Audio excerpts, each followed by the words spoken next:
اعوذ باللہ من الشیطان اللعین الرجیم، بسم اللہ الرحمن الرحیم۔ ماہ رجب المرجب کے اس بابرکت مہینے میں دعائے رجبیہ کی تشریح کے عنوان سے آپ کی خدمت میں حاضر ہوئے ہیں۔ بیان ہوا کہ رجب المرجب کا مہینہ نہایت ہی بابرکت مہینہ ہے۔ اسے حضرت سید الاوصیاء امیر المؤمنین علی ابن ابی طالب کے ساتھ نسبت حاصل ہے، اور خداوند متعال کے ساتھ بھی ماہ رجب نہایت ہی خاص مہینہ ہے۔ اور اگر ماہ رجب کا ماہ رمضان المبارک کے ساتھ تقابل کیا جائے، مقایسہ کیا جائے، تو ماہ رمضان المبارک ایسا بابرکت مہینہ ہے جس میں اللہ تبارک و تعالی نے تمام بشریت کے لیے ایک دسترخوان بچھایا ہے کہ وہ اس مہینے میں اللہ کی بارگاہ میں حاضر ہو سکتے ہیں، اللہ سے ہم کلام ہو سکتے ہیں، اللہ سے گفتگو کر سکتے ہیں، اللہ سے راز و نیاز کر سکتے ہیں، اللہ سے اپنی حاجات کی حاجت روائی کر سکتے ہیں۔ اللہ کی طرف سفر کرنے والے مسافرین کے لیے ماہ رمضان ایک خاص اہمیت کا حامل ہے، لیکن ماہ رجب المرجب در واقع خاص افراد کے ساتھ مخصوص ہے۔ ہر کوئی اس بابرکت مہینے کی برکتوں سے فیضیاب نہیں ہوتا، لہٰذا رجب المرجب کا دسترخوان خاص ایسے افراد کے لیے ہے جو اللہ کے عشق میں مبتلا ہیں اور اللہ کے توحیدی دسترخوان سے فیضیاب ہونا چاہتے ہیں۔ لہٰذا اب تک ماہ رجب المرجب سے متعلق کافی تفصیلی گفتگو ہم آپ کی خدمت میں بیان کر چکے ہیں، اور گزشتہ 2 درسوں میں دعا کی حقیقت کے بارے میں آپ سے ہم نے گفتگو کی اور بیان کیا کہ دعا در حقیقت خداوند متعال کو پکارنے کا نام ہے، خواہ انسان کی اللہ سے کوئی حاجت ہو یا اللہ سے حاجت نہیں ہے، صرف وہ اپنے رب سے ہم کلام ہونا چاہتا ہے، اس سے گفتگو کرنا چاہتا ہے، اس کا وجود اپنے رب کے لیے بیتاب ہوتا ہے، اور وہ اپنے رب کے لیے آدھی رات کو بیدار ہو کر اس سے ہم کلام ہوتا ہے۔ لہٰذا بیان ہوا ماہ رجب المرجب جسے توحید کے ساتھ ایک خاص نسبت حاصل ہے،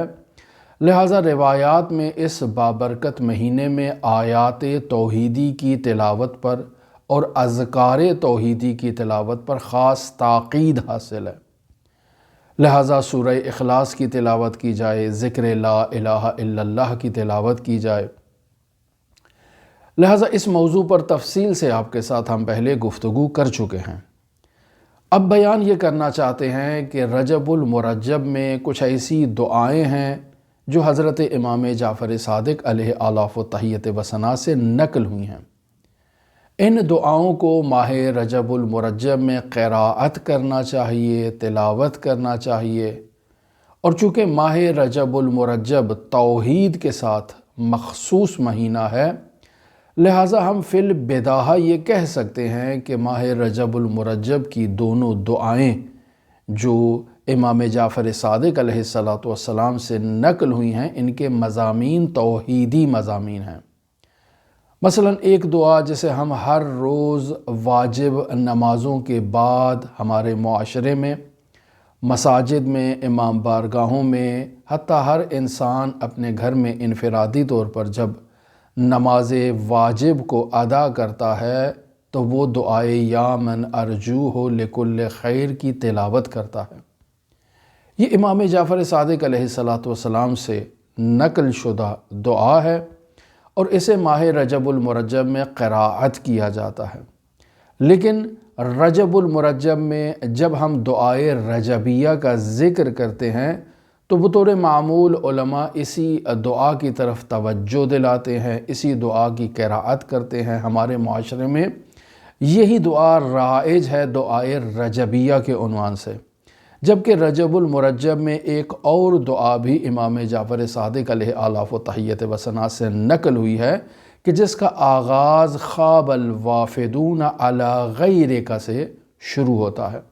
یہ دعا بھی ماہ رجب المرجب میں ہر روز اس کی قراءت کی تاکید کی گئی ہے۔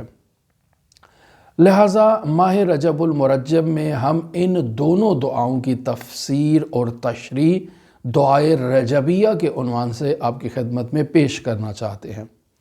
لہٰذا سب سے پہلے جو دعا آپ کی خدمت میں بیان کی جائے گی وہ ہے دعائے یا من ارجوہ لکل خیر، اور اس کے بعد اس دعا کو مکمل کرنے کے بعد خواب الوافدون علی غیرک کے موضوع پر بھی آپ کے ساتھ گفتگو کی جائے گی۔ لہٰذا جب ہم دعائے رجبیہ کا ذکر کرتے ہیں اور ان دونوں دعاؤں کو اپنی نمازوں کے بعد قراءت کرتے ہیں تو فی البداہہ ہمارے ذہن میں یہ بات واضح ہو جاتی ہے کہ چونکہ ماہ رجب ماہ توحید ہے اور اس مہینے میں توحیدی اذکار، توحیدی آیات کی تلاوت پر تاکید کی گئی ہے، تو معلوم یہ ہوتا ہے فی البداہہ طور پر ہم یہ قضاوت کر سکتے ہیں کہ ان دونوں دعاؤں کے مضامین توحیدی مضامین ہوں گے، اور یقیناً ان دو دعاؤں میں انسان کو اللہ سے ہم کلام ہونے کا ایک ایسا خاص انداز تعلیم دیا گیا ہے کہ انسان ان دعاؤں کے ذریعے سے خداوند متعال سے ہم کلام ہو، رابطہ قائم کرے اور خداوند متعال کا تقرب حاصل ہو، قرب حاصل ہو انسان کو۔ لیکن یہ جو دعا یا من ارجوہ لکل خیر ہم ماہ رجب المرجب میں قراءت کرتے ہیں، اس کے بارے میں علماء اتفاق سے اس نقطے کو بیان کرتے ہیں کہ یہ دعا ماہ رجب المرجب کے ساتھ مخصوص دعا نہیں ہے، بلکہ اسے ہم ہر روز، ہر مہینے میں، سال بھر کے ہر دن میں واجب نماز کے بعد، مستحب نماز کے بعد اس دعا کی قراءت کر سکتے ہیں۔ دعائے یا من ارجوہ لکل خیر انسان ہر وقت اس کی قراءت کر سکتا ہے۔ اس دعا کو ماہ رجب المرجب کے ساتھ خاص نسبت حاصل نہیں ہے، مخصوص نہیں ہے رجب المرجب کے ساتھ۔ لہٰذا علماء بیان کرتے ہیں، بطور خاص ہمارے شیعہ عرفاء بیان کرتے ہیں کہ جب بھی انسان میں ایک حال کی کیفیت طاری ہو اور انسان کا حال تقاضا کرے کہ وہ اللہ سے ہم کلام ہو، تو اس حال کی کیفیت میں انسان دعائے رجبیہ یا من ارجوہ لکل خیر کی قراءت کرے اور اللہ سے اس دعا کے ذریعے سے اپنا خاص رابطہ قائم کرے۔ لیکن ہر واجب اور مستحب نماز کے بعد بھی اس دعا کی قراءت کی جا سکتی ہے سال بھر کے تمام ایام میں، لیکن اس دعا کو رجبیہ کہا جاتا ہے اور ماہ رجب المرجب میں اس دعا کو پڑھا جاتا ہے، جبکہ یہ دعا دعائے عام ہے۔ یعنی اگر آپ رجوع کریں مرحوم مجلسی رحمۃ اللہ علیہ کی دعاؤں کی خطاب کی طرف یا مرحوم مجلسی کی بحار الانوار کی طرف، تو جہاں وہ غیر مؤقت دعاؤں کا باب ذکر کر رہے ہیں، یعنی ایسی دعائیں کہ جن کا وقت معین نہیں ہے، عام ہیں، جسے کسی وقت بھی قراءت کیا جا سکتا ہے، تو بحار الانوار کی جلد نمبر 92 ہے، صفحہ نمبر 360 پر وہ اسی باب کو جس کا عنوان اور ٹائٹل یہ ہے کہ باب الدعوات المعثورہ غیر الموقتہ، یعنی ایسا باب جس میں ایسی دعاؤں کو نقل کیا گیا ہے کہ جو دعائیں معصورہ ہیں، یعنی نقل ہوئی ہیں، کس سے؟ ائمہ معصومین علیہم الصلاۃ والسلام سے نقل ہوئی ہیں، لیکن غیر الموقتہ یعنی جن کا وقت معین نہیں ہے، انسان کسی بھی وقت ان دعاؤں کی قراءت کر سکتا ہے۔ تو اس باب میں مرحوم مجلسی رحمۃ اللہ علیہ دعائے یا من ارجوہ لکل خیر کی جو ہے وہ اسے تحریر کرتے ہیں اور اسے بیان کرتے ہیں۔ پس معلوم یہ ہوتا ہے کہ یہ دعائے رجبیہ کے عنوان سے معروف اور مشہور دعا، جس کا آغاز یا من ارجوہ لکل خیر سے ہوتا ہے، یہ دعا صرف رجب کے ساتھ مخصوص نہیں ہے۔ انسان سال بھر کے مختلف ایام میں، مختلف دنوں میں، مختلف حالات میں انسان اس دعا کی قراءت کر سکتا ہے۔ بطور خاص انسان ہر واجب اور مستحب نماز کے بعد اس دعا کی قراءت کرے تو یہ بہت اچھی بات ہے، اور اس دعا کو اور دوسری عبادات میں بھی قابل مشاہدہ ہے، دیکھا جا سکتا ہے۔ مثلا ہم دیکھتے ہیں کہ مرحوم شیخ طوسی رحمۃ اللہ علیہ اپنی کتاب مصباح المتحجد و صلاح المتعبد کی جلد نمبر 1 ہے، صفحہ نمبر 353 پر جمعے کے دن مستحب اعمال وہ تحریر کر رہے ہیں شیخ طوسی رحمۃ اللہ علیہ، تو وہاں انسان کی حاجات کی تکمیل کے لیے، قضاء حوائج کے لیے، رفع حاجات کے لیے وہ ایک نماز کو بیان کرتے ہیں شیخ طوسی رحمۃ اللہ علیہ، کہ جو انسان اس نماز کو جمعے کے دن انجام دے گا خداوند متعال اس کی حاجات کو پورا فرمائے گا۔ تو وہاں مرحوم شیخ طوسی کتاب مصباح المتحجد میں اسی نماز کے بعد اس دعائے رجبیہ، جس کو ہم رجبیہ کے نام سے یاد کرتے ہیں، پہچانتے ہیں، اور بطور معمول ہمارے معاشرے میں ماہ رجب المرجب کے ایام میں اس دعا کی قراءت کی جاتی ہے، تو مرحوم شیخ طوسی جمعے کے دن سال بھر میں جتنے بھی جمعے آئیں وہاں اس نماز حاجت کو بیان کرنے کے بعد کچھ الفاظ کے اختلاف کے ساتھ اسی دعا کو نقل کرتے ہیں، یا من ارجو ہو لکل خیر۔ پس اس کی قراءت معلوم ہوتا ہے کہ یہ غیر موقتہ ہے، یعنی اس کا کوئی وقت معین نہیں ہے، سال بھر کے مختلف مناسبتوں پر، مختلف اوقات میں، مختلف ایام میں واجب اور مستحب نمازوں کی قراءت کے بعد، نماز ادا کرنے کے بعد اس دعا کی قراءت کی جا سکتی ہے۔ اور بطور خاص شیخ طوسی رحمۃ اللہ علیہ نے جمعے کے دن جو عمل بیان کیا، اس عمل کے بعد بھی ایک دعا نقل کی گئی ہے جو اسی سے شباہت رکھتی ہے، تو معلوم یہ ہوا کہ یہ دعا صرف رجب کے ساتھ مخصوص نہیں ہے، یہ ایک مطلب۔ تو پھر یہاں سوال پیدا ہوتا ہے کہ یہ دعائے رجبیہ رجب المرجب کے ساتھ کیوں مخصوص ہے؟ صرف رجب المرجب کے ایام میں اس دعا کی قراءت ہی کیوں کی جاتی ہے؟ ہم سال بھر کے مختلف ایام میں اس دعا سے کیوں غفلت برتتے ہیں؟ کیوں اس دعا کے کلمات کو تکرار نہیں کرتے؟ اور سال میں جب بھی ماہ رجب المرجب کے ایام آتے ہیں تو ہماری مساجد میں باقاعدہ نماز جماعت کے بعد یا من ارجوہ لکل خیر کی قراءت کی جاتی ہے، یا مؤمنین اپنے گھروں میں واجب اور مستحب نماز کی ادائیگی کے بعد یا من ارجوہ لکل خیر کی دعا کی قراءت کرتے ہیں۔ تو اس سوال کا جواب دینے سے پہلے ہم اس کی سند پر بحث تھوڑا بیان کرتے چلیں آپ کی خدمت میں۔ ہم نے علماء کی کتابوں میں مشاہدہ کیا تو یہ معتبر سند کے ساتھ بیان کی جاتی ہے، جبکہ اس پر اگر تحقیق کی جائے تو اس پر سندی اعتبار سے اختلاف موجود ہے، لہٰذا اس کی سند کو غیر معتبر جانا جاتا ہے۔ اس کی بنیادی وجہ یہ ہے کہ اس کی سند میں جس راوی کا تذکرہ ہے وہ راوی مجہول ہے، اس راوی کو کوئی نہیں پہچانتا، لہٰذا علماء اس نقطے پر جو ہے وہ اتفاق کرتے ہیں کہ اگر دعائے رجبیہ کی سند جو ہے وہ اعتراضات پر مشتمل ہے، لیکن اس کے باوجود یہ جو مختلف کتابوں میں اس دعائے رجبیہ کو ذکر کیا گیا ہے، مثلا آپ مرحوم شیخ الاسلام ثقۃ الاسلام مرحوم محمد بن یعقوب قلینی کی کتاب اصول کافی کو لے لیں تو وہاں یہ دعا آپ کو دکھائی دے گی۔ پھر آپ رجال کشی میں اگر مشاہدہ کریں تو وہاں آپ کو یہ دعا دکھائی دے گی، اور پھر سید ابن طاؤس کی کتاب اقبال الاعمال کو اگر آپ رجوع کریں تو وہاں یہ آپ کو دعا دکھائی دے گی۔ اور اس کے علاوہ جو بھی دعاؤں کی معتبر کتابیں مکتب اہل بیت علیہم الصلاۃ والسلام سے تعلق رکھتی ہیں، تو وہاں جہاں وہ ماہ رجب المرجب کے اعمال کو بیان کر رہے ہیں تو اس دعائے یا من ارجو ہو لکل خیر کا وہاں تذکرہ کرتے ہیں۔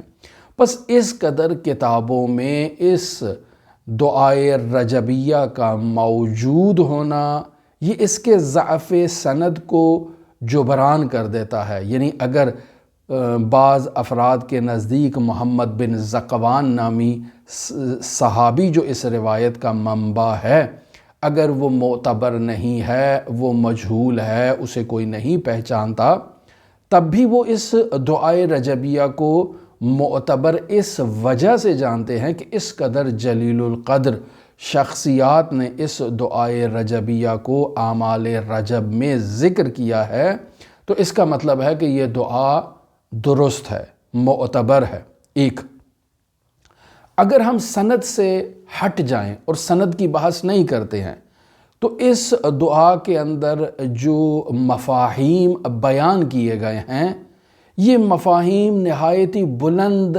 مرتبے کے مفاہیم ہیں، کوئی معمولی مفاہیم اس دعا کے اندر نقل نہیں ہوئے، لہٰذا اس دعا کی قراءت سے ہر شخص اس بات کی قضاوت کرے گا، فیصلہ کرے گا کہ اس دعا کے الفاظ کا غیر معصوم سے جاری ہونا یہ حقیقت سے دور ہے، ممکن ہی نہیں ہے کہ کوئی غیر معصوم اللہ سے اس انداز میں اس قدر فصیح و بلیغ کلمات کے ساتھ اور اس قدر بلند مطالب اور معانی کے ساتھ اللہ سے ہم کلام ہو۔ یہ کلام بشر کا کلام نہیں ہے، لہٰذا خود یہ کلام، خود یہ دعا اس بات کی گواہی دیتی ہے کہ اس دعا کے مضامین نہایتی عالی مضامین ہیں۔ پس یہ دعائے رجبیہ کے عنوان سے مشہور دعا یا من ارجوہ لکل خیر، سب سے پہلے کہ اگر اس کی سند ضعیف ہے محمد بن ذکوان کی وجہ سے، تو اس قدر علماء کی کتابوں میں اسے معتبر ذرائع کے ساتھ نقل کرنے کا جو دعویٰ ہمارے علماء نے بیان کیا ہے یہ اس بات کی دلیل ہے کہ یہ دعا جو ہے نہایتی معتبر ہے اور علماء کا نقل اس کے ضعف سندی کو جبران کر دے گا، ایک مطلب۔ اور دوسرا مطلب اس دعا کے الفاظ، مفاہیم، معانی اس قدر بلند ہیں کہ بشریت کی توان اور طاقت سے باہر ہیں، یہ بشر کا کلام نہیں ہو سکتا ہے، لہٰذا یہ فیصلہ کیا جاتا ہے، یہ قضاوت کی جاتی ہے کہ دعائے رجبیہ یا من ارجوہ لکل خیر والی دعا جو ہے یہ نہایتی معتبر ہے، اور اس دعا کو حضرات ائمہ معصومین علیہم السلام کی طرف اور بطور خاص امام جعفر صادق علیہ السلام کی طرف نسبت دینا یہ نسبت درست ہے اور قابل اعتماد ہے۔ یعنی انسان اس دعا کو ائمہ معصومین علیہم السلام میں امام جعفر صادق کی دعا جان کر اگر انسان قراءت کرتا ہے تو اس کے روزے پہ کوئی حرج نہیں آئے گا، کہ جو کہا جاتا ہے کہ انسان رمضان المبارک میں یا روزے کی حالت میں اگر امام معصوم کی طرف کذب کی نسبت دے تو اس کا روزہ باطل ہے۔ تو اس دعائے رجبیہ کے نام سے مشہور و معروف دعا جسے انسان رجب المرجب میں روزے کی حالت میں امام جعفر صادق سے منسوب کر کے قراءت کرتا ہے، تو یہ دعا امام جعفر صادق کی طرف اس کی نسبت دینا درست ہے اور انسان کے روزے پر کوئی مشکل ایجاد نہیں ہوگی۔ اب وہی سوال کی طرف واپس لوٹتے ہیں کہ اس دعا کو دعائے رجبیہ کیوں کہا جاتا ہے؟ تو عزیزان محترم، علماء اور بزرگواران شخصیات نقل کرتے ہیں۔ پہلا مورد تو آپ کی خدمت میں نقل کریں کہ اس دعا کو دعائے رجبیہ کہنے کی بنیادی وجہ یہ ہے کہ حضرت امام جعفر صادق علیہ السلام کے ایک صحابی ہیں جن کا نام محمد بن ذکوان ہے اور ان کی شہرت ہے السجاد۔ اس صحابی نے اس دعا کو امام جعفر صادق علیہ السلام سے ماہ رجب المرجب میں حاصل کیا ہے اور امام سے تقاضا کیا ہے کہ مولا رجب کا مہینہ ہے، مجھے ایک ایسی دعا کی تعلیم دیں کہ جس دعا کی قراءت سے میں اللہ کا تقرب حاصل کروں۔ تو امام جعفر صادق نے اس محمد بن ذکوان المشہور المعروف السجاد سے کہا کہ قلم اٹھاؤ اور اس دعا کو تحریر کرو۔ پس چونکہ امام نے رجب کے مہینے میں پڑھنے کے لیے یہ دعا تعلیم دی ہے تو اس وجہ سے اس دعا کو دعائے رجبیہ کہا جاتا ہے۔ اب واپس لوٹتے ہیں محمد بن ذکوان کے اوپر جو السجاد کے عنوان سے شہرت رکھتے ہیں۔ یہاں بعض علماء کہتے ہیں کہ ہمیں رجال کی کتابوں میں محمد بن ذکوان المعروف السجاد ہمیں دکھائی نہیں دیتا ہے، لہٰذا بعض علماء اس بات کا احتمال دیتے ہیں کہ ایک شخصیت ہے اصحاب میں جن کا نام ہے محمد بن زیاد المعروف السجاد۔ ممکن ہے یہ محمد بن ذکوان کا نام جو تحریر کیا گیا ہے تو یہاں تھوڑی تصحیف واقعہ ہو گئی ہو، تھوڑا لکھنے میں غلطی واقعہ ہو گئی ہو، اصل میں راوی محمد بن زیاد السجاد ہو، چونکہ محمد بن ذکوان السجاد نامی کوئی راوی ہمارے پاس موجود نہیں ہے، لہٰذا اس عنوان سے اسے بیان کرتے ہیں۔ پھر یہاں ایک واقعہ بھی نقل کرتے ہیں کہ یہ شخص مدینے میں یہ راوی آتا ہے، امام جعفر صادق علیہ السلام سے اس کی ملاقات ہوتی ہے۔ امام جعفر صادق اس سے پوچھتے ہیں کہ تم کون ہو؟ تو یہ امام سے کہتا ہے کہ میں آپ کا شیعہ ہوں۔ امام پوچھتے ہیں کہ آپ مدینے میں کون سے شیعوں کو جانتے ہو؟ تو یہ کچھ افراد کا تعارف کرواتا ہے۔ امام اس سے پوچھتے ہیں کہ کیا وہ آپ کی خدمت کرتے ہیں؟ تو یہ کہتا ہے کہ جی ہاں۔ امام اس کو دعوت دیتے ہیں کہ آپ میرے پاس آؤ۔ یہ امام کے ساتھ امام کے بیت الشرف میں چلا جاتا ہے۔ امام کے بیت الشرف میں مہمان نوازی ہوتی ہے، اس کی خدمت ہوتی ہے، پھر واپس چلا جاتا ہے۔ اگلے دن یہ دوبارہ امام صادق کی بارگاہ میں حاضر نہیں ہوتا۔ امام جعفر صادق کو پھر یہ باہر کہیں مل جاتا ہے۔ امام اس سے سوال کرتے ہیں کہ تم دوبارہ میرے پاس کیوں نہیں آئے؟ تو یہ کہتا ہے کہ مولا مجھے تو آپ نے اس دن بلایا تھا، میں حاضر ہو گیا، اس کے بعد کا تو آپ نے مجھے نہیں کہا تھا۔ تو امام فرماتے ہیں کہ جب تک تم مدینے میں ہو میرے پاس روزانہ آیا کرو، میرے پاس ہی آپ بطور مہمان قیام کرو۔ لہٰذا امام اسے دوبارہ دعوت دیتے ہیں،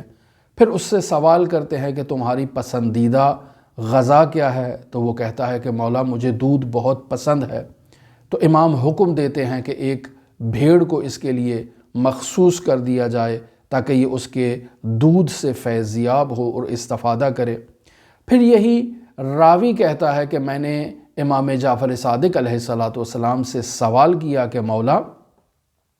رجب المرجب کا مہینہ ہے، مجھے کوئی ایسی دعا تعلیم دے کہ جس دعا کی قراءت سے میں فیضیاب ہو سکوں، استفادہ کر سکوں۔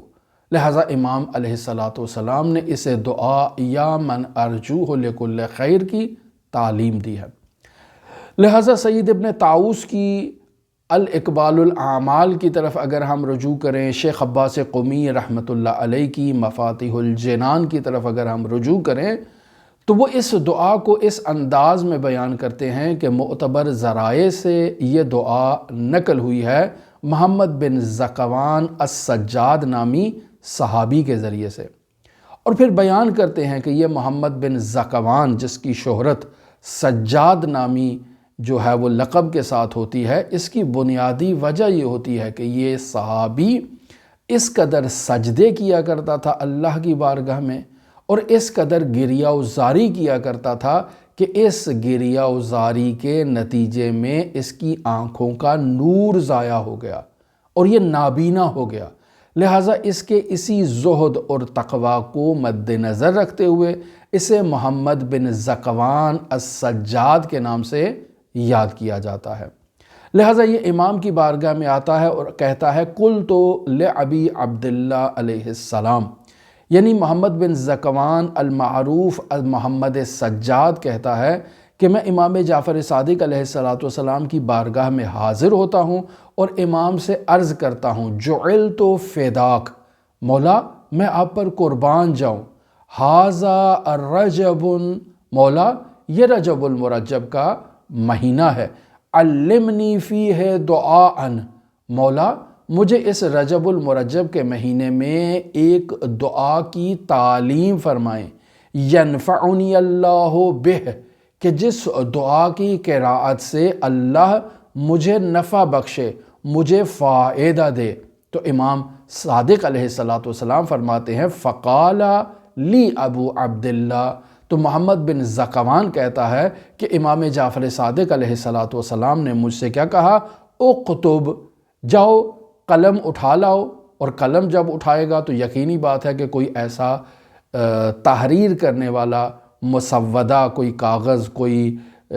کھال جس کے اوپر تحریر کیا جا سکے اس زمانے میں، اسے بھی لے کر آؤ تاکہ اس کے اوپر تحریر کیا جائے۔ لہٰذا فرماتے ہیں اکتب بسم اللہ الرحمن الرحیم، یعنی لکھو، بسم اللہ الرحمن الرحیم سے اس کا آغاز کیا۔ پھر فرماتے ہیں وَقُلْ فِي كُلِّ يَوْمٍ مِّن رَجَبٍ صَبَاحًا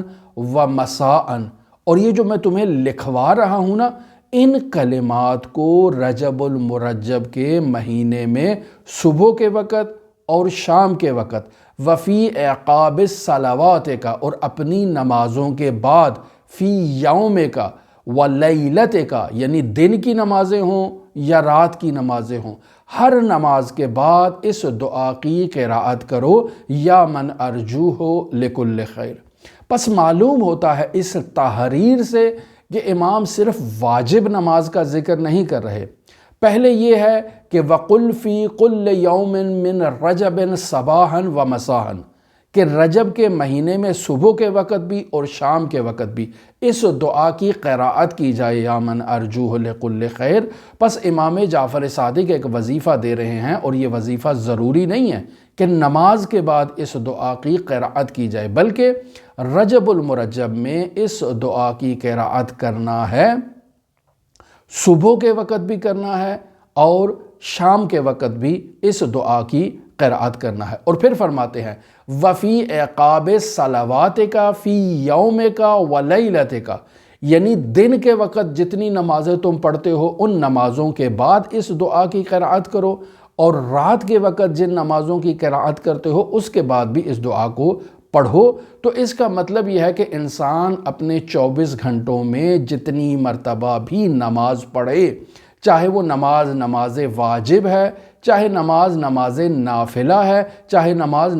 تہجد ہے، اس نماز کی ادائیگی کے بعد امام صادق وظیفہ دے رہے ہیں کہ ماہ رجب المرجب میں اس دعا کی قراءت کی جائے، یا من ارجوہ لکل خیر۔ پس معلوم ہوا کہ یہ دعا جو دعائے رجبیہ کے عنوان سے شہرت رکھتی ہے،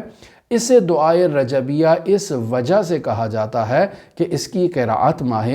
رجب المرجب میں امام جعفر صادق علیہ السلام نے محمد بن ذکوان نامی صحابی کو، جس کی شہرت سجاد کے عنوان سے تھی، اسے مکتوب کروائی ہے، لکھوائی ہے، املا کروائی ہے، اور اسے تاکید کی ہے کہ تم نے رجب میں صبح کے وقت بھی، شام کے وقت بھی، اور دن میں جتنی نمازیں ہیں ان کے بعد بھی، اور رات کے وقت جتنی نمازیں تم نے پڑھنی ہیں ان کے بعد بھی تم نے اس دعا کی قراءت کرنی ہے۔ لہٰذا یہ دعا جو دعائے رجبیہ کے عنوان سے شہرت رکھتی ہے، اور ہمارے مساجد میں، امام بارگاہوں میں ہر نماز کے واجب کے بعد اس کی قراءت کی جاتی ہے، ہم اس دعائے رجبیہ کی تشریح اور تفسیر آپ کی خدمت میں بیان کر رہے ہیں، اور یہ سلسلہ ہمارا آپ کے ساتھ ابھی جاری ہے۔ دعا گو ہے خداوند متعال ہماری اس کاوش کو اپنی بارگاہ میں قبول و مقبول فرمائے۔